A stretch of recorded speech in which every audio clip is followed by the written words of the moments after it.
ایک مرتبہ امیر المؤمنین حضرت علی کرم اللہ وجہ رضی اللہ تعالی عنہ کوفہ کے قبرستان میں تشریف لے گئے اور قبروں کا زیارت کرنے لگے۔ ایک تازی قبر تھی، جب وہاں پہنچے تو اللہ تبارک و تعالی سے دعا کی، یا اللہ اس قبر والے کے حالات مجھ پر منکشف فرما دے اور ظاہر فرما دے۔ اللہ تبارک و تعالی نے ان کی دعا فوراً قبول کی اور اس قبر والے کے حالات حضرت علی دیکھنے لگے۔ دیکھ کر بڑے پریشان ہوئے تو اس قبر والے نے آواز دی، یا علی انا غریق فی النار و حریق فی النار، اے علی میں آگ میں ڈوب چکا ہوں، آگ میں جل رہا ہوں۔ تو حضرت علی کو جب ان کی یہ حالت معلوم ہوئی، ان کا یہ عذاب میں مبتلا ہونا علم ہوا، تو بڑے پریشان ہوئے اور اللہ کے سامنے گڑ گڑا کر رونے لگے اور التجا کرنے لگے کہ یا اللہ اس بندے نے مجھ سے مدد مانگی ہے، میرے واسطے یا اللہ اس کے گناہوں کو معاف فرما دیجئے، اس کے عذاب کو ٹال دیجئے، اس کو بخش دیجئے۔ اللہ تبارک و تعالی نے فرمایا، اے علی تجھے معلوم نہیں ہے کہ اس نے کیا گناہ کیا ہے؟ تو علی رضی اللہ تعالیٰ عنہ اور زیادہ اللہ تبارک و تعالی سے گڑ گڑا کر رو کر دعا کرنے لگے، یا اللہ کیا کیا اس نے آخر کہ اس کو اس سخت عذاب میں مبتلا کیا گیا ہے؟ تو اللہ تبارک و تعالی نے فرمایا، اس نے رمضان المبارک کی بے حرمتی کی ہے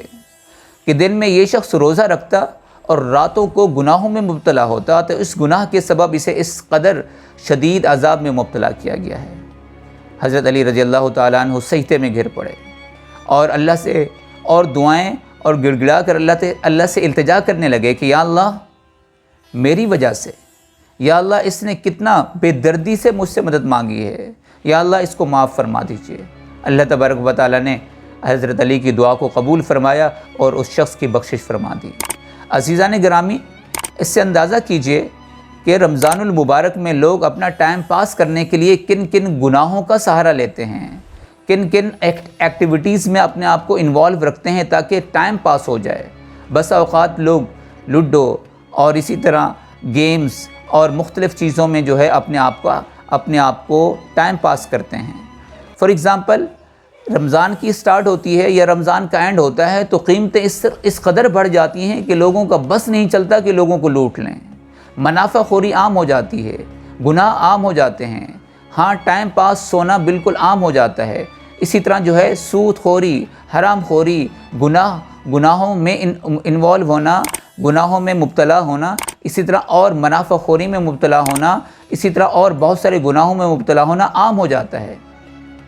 تو یہ کیا رمضان المبارک ہے یہ کہ گناہ نہیں چھوٹ پاتے؟ اگر آپ مارکیٹ کا سروے کر لیں تو وہاں کچھ اور ہی دنیا ہوتی ہے، اگر انسان اپنا جائزہ لینا شروع کر دے تو کچھ اور ہی دنیا میں مبتلا ہوتا ہے۔ تو آپ صلی اللہ علیہ وسلم کا فرمان ہے کہ جس شخص نے گناہ کیا رمضان المبارک میں، اس کے سال بھر کے اعمال کو برباد کر دیا جاتا ہے۔ اسی طرح عزیزان گرامی، ایک حدیث میں آتا ہے، آپ صلی اللہ علیہ وسلم کا فرمان ہے کہ اس امت کو ذلیل اور رسوا نہیں کیا جائے گا جس نے رمضان المبارک کا حق ادا کیا۔ صحابہ کرام نے پوچھا، یا رسول اللہ صلی اللہ علیہ وسلم حق ادا کرنے سے کیا مطلب ہے؟